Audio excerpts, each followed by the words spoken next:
This time I thought I could talk a little bit about how to start and run a YouTube channel. So for those who are toying with the idea of getting started, it's a little difficult if you're trying to get into something that is already well established, especially gaming videos. If you want to start a gaming channel, I think it's pretty difficult nowadays because there are simply so many. So the first step would be to think what you can bring to the table.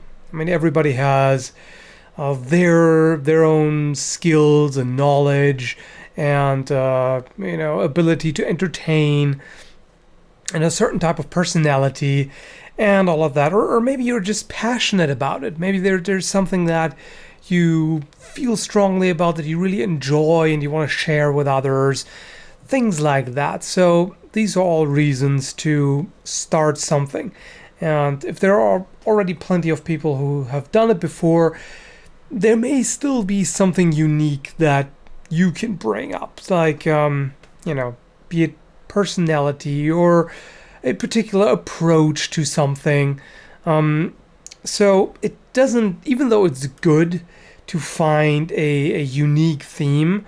For example, when I started doing this, there wasn't really much else. I mean, there weren't many channels talking about swords, so it was kind of a niche. There are definitely more now, so that is certainly an advantage. Like, if you don't have to be the best at something if you're the only one who does it. That's certainly an advantage. But even if not, even if there are plenty others, and even if you don't have the most unique approach, it may be difficult, but if you're passionate about it, it may still be worth giving it a try.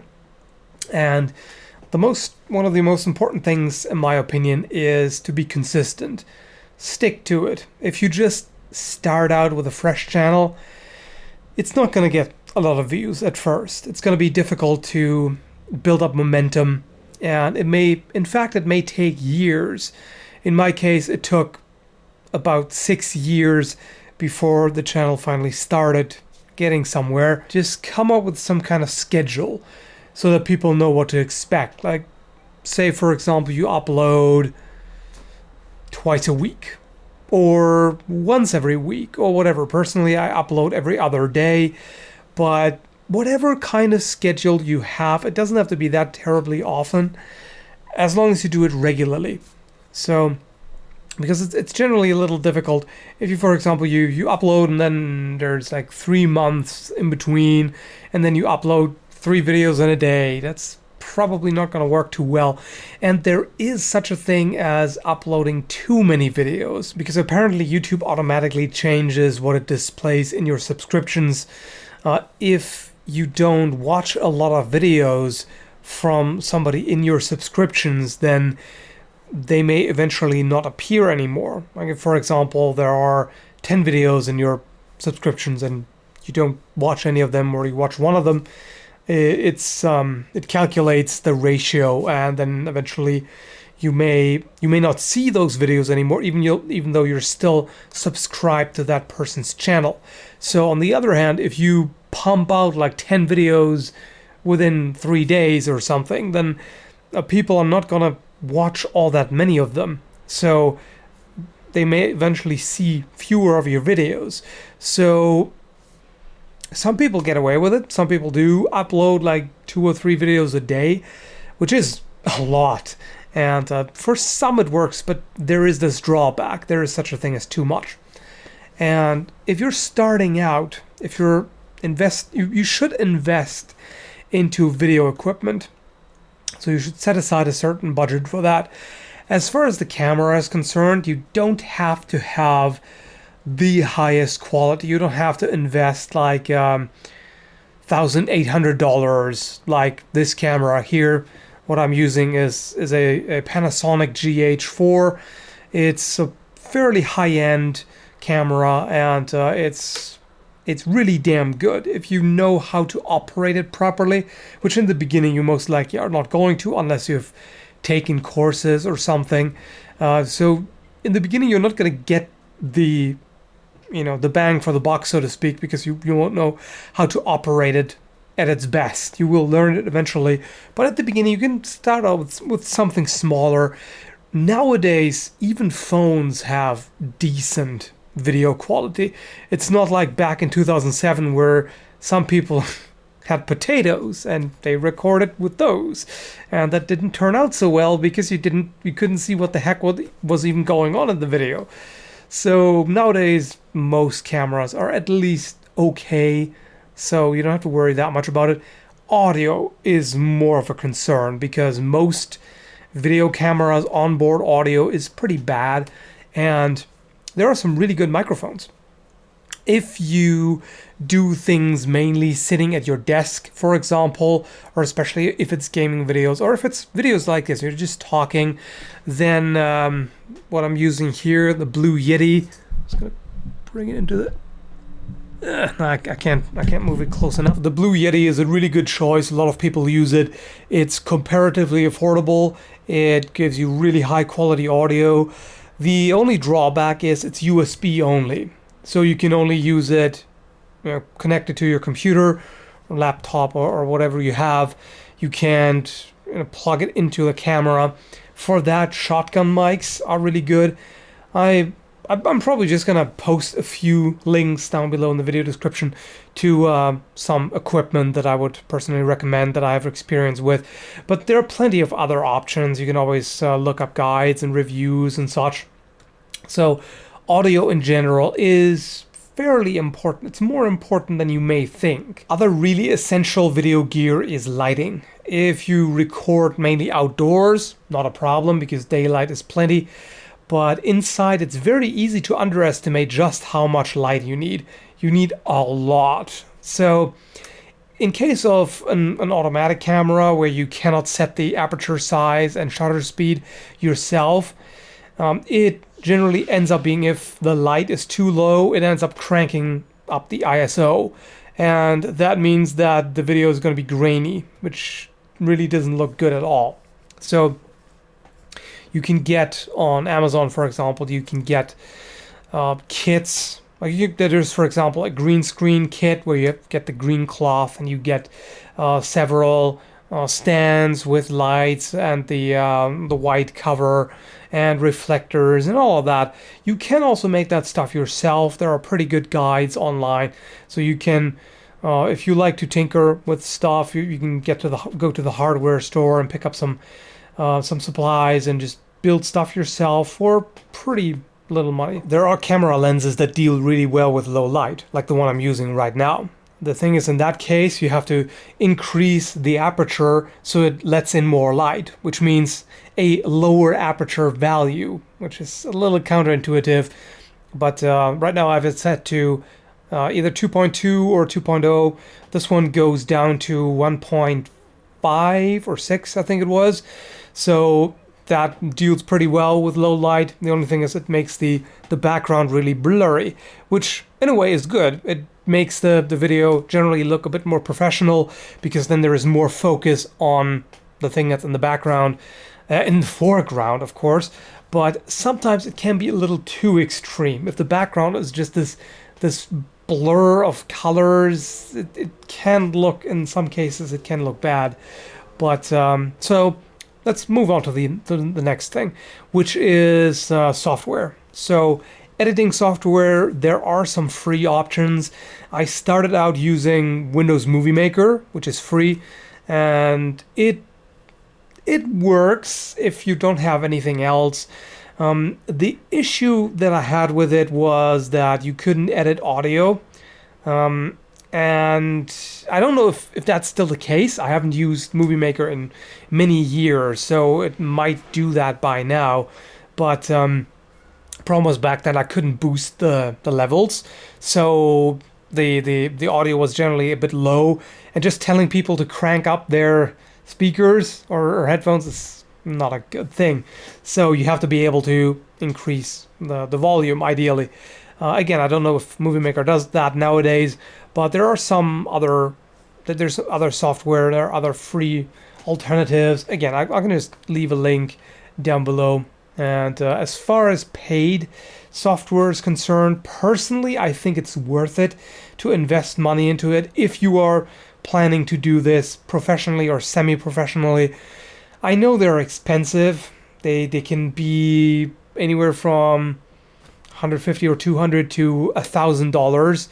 It can get really expensive because you're paying for the license to use the whatever you put together with these programs. And personally, I'm using Sony Vegas. There's also other good options. There is Final Cut, and there is Adobe Premiere Pro, which I've heard good things about. Vegas is pretty good. I like it personally. It's not perfect, but it has served me well. So you can cut the video with it pretty easily. It allows you to use multiple layers, and you can see it can get somewhat chaotic, like especially sparring footage has a lot of stuff here. Like it usually has multiple layers with the different hit markers here. There's a lot of editing to do here. Also with the slow-mo.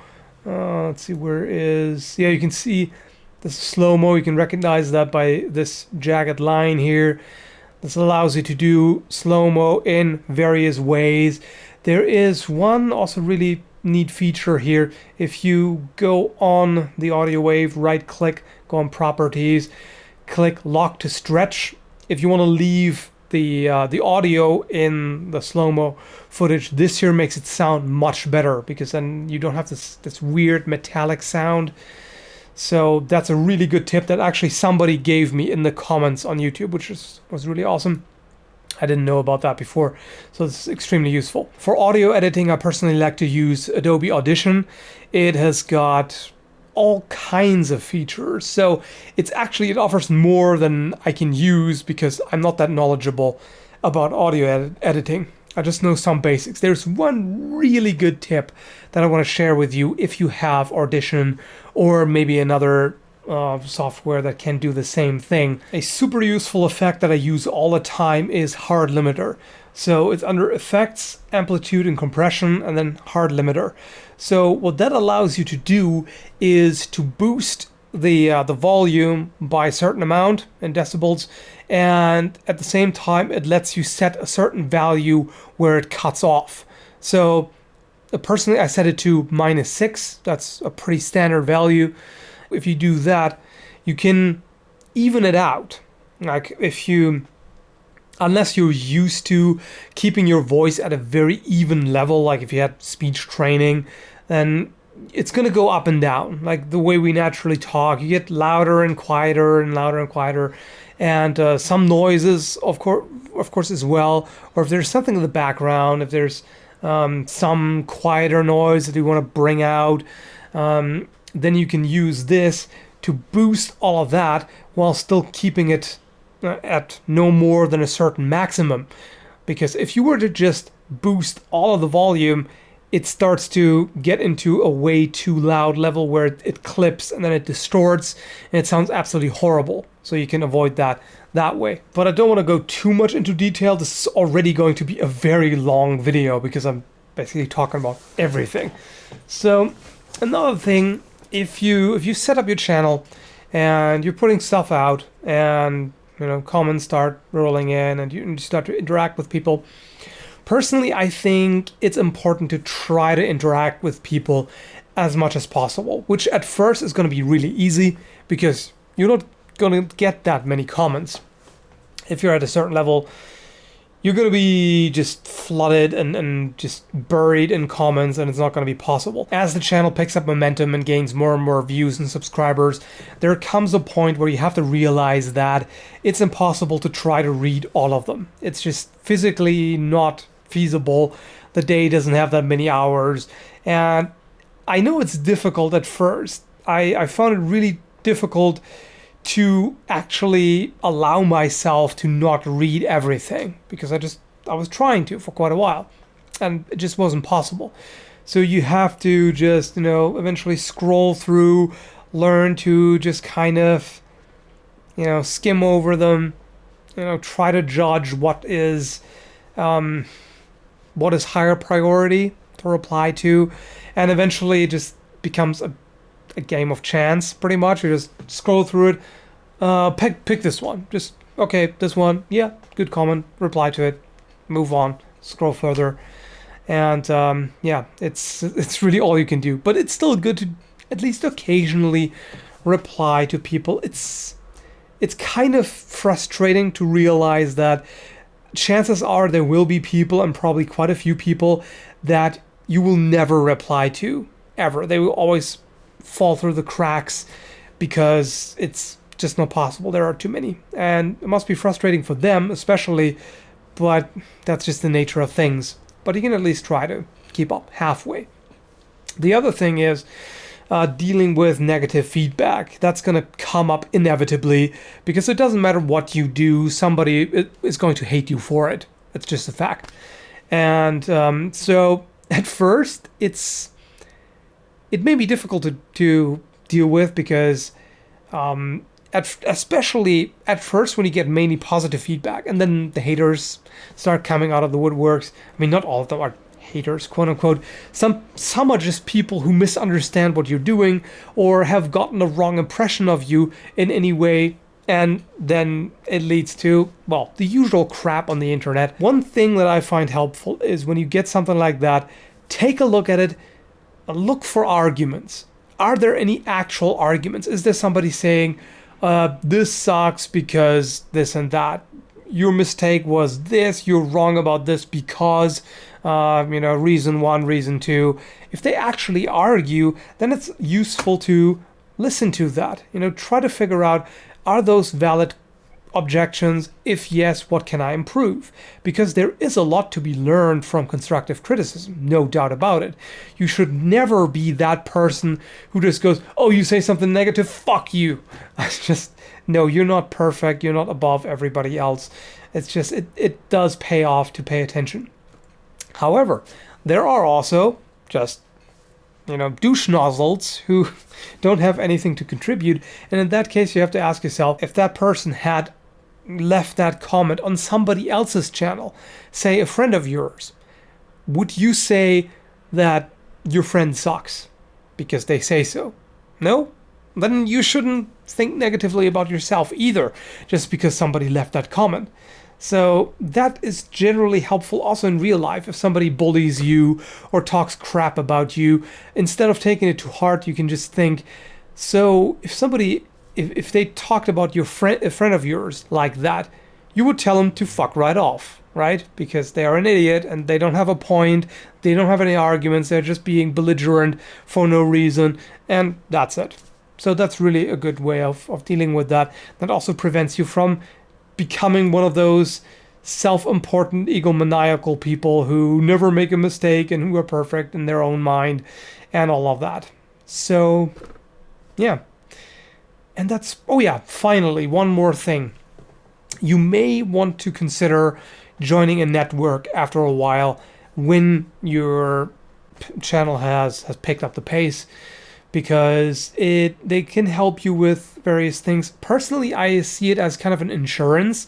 They offer a few services, like, for example, access to royalty-free music and different kinds of promotion. And they actually they assign a manager to you who can talk to you about how to, some tips on how to run the channel, on how to promote it more, and so on and so forth, various things. So there are some useful services that they offer, but mainly to me is insurance, because they can do things like, for example, if you got a false DMCA claim and the video has been taken down, or even worse, the channel is deleted or whatever for some reason, they can help you with that. They can put it back up, they can restore the video, things of that nature, and that's really quite helpful.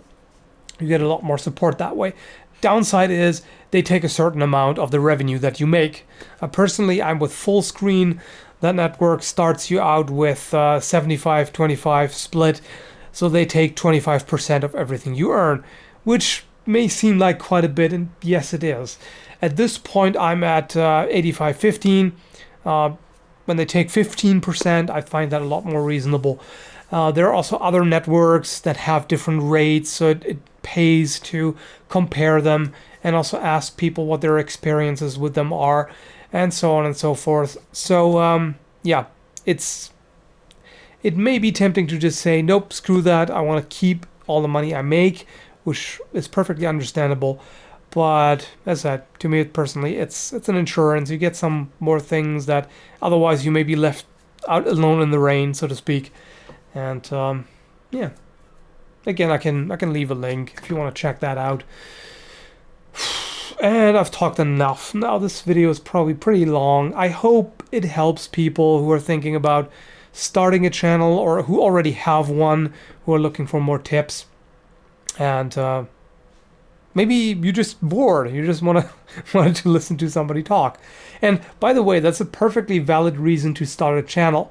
If some people just want to listen to others talk for relaxation, or while they do other things, while they whatever play games even or something, and that's a valid reason. Like if some people like your personality and the way you talk, then that may work. So you don't have to be an expert on anything to start a channel, just to point that out. But it helps. Anyway, regardless, that's enough. Thanks for watching.